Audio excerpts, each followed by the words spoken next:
Bonjour à tous, au pop-up tu vas voir, ça va t'intéresser.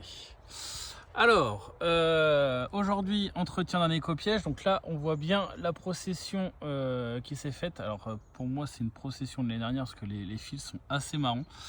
Mais en fait, le principe, voilà, donc elles vont dedans, tac, tac, tac, tac, tac, et elles tombent par la collerette. Alors, pourquoi il est nécessaire de bien entretenir les pièges? Que vous voyez, celui-là, c'est un peu affaissé, donc il va falloir que je le remonte. Et ici, en fait, je passe à peine un doigt. Donc ça veut dire que les chenilles potentiellement peuvent passer ici et descendre. Je voulais juste vous montrer donc voilà la nécessité de mettre un piège, vous voyez.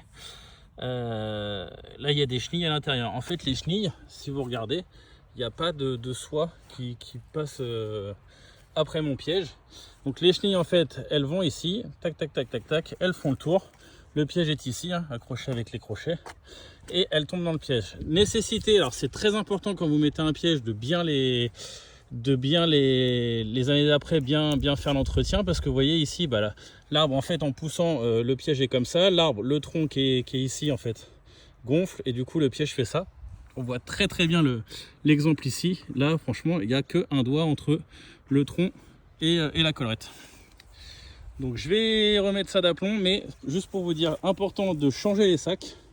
Donc avant la saison, c'est toujours mieux de le faire. Et avant la saison, là, les gens se sont pris un peu tard, on est fin 20 février.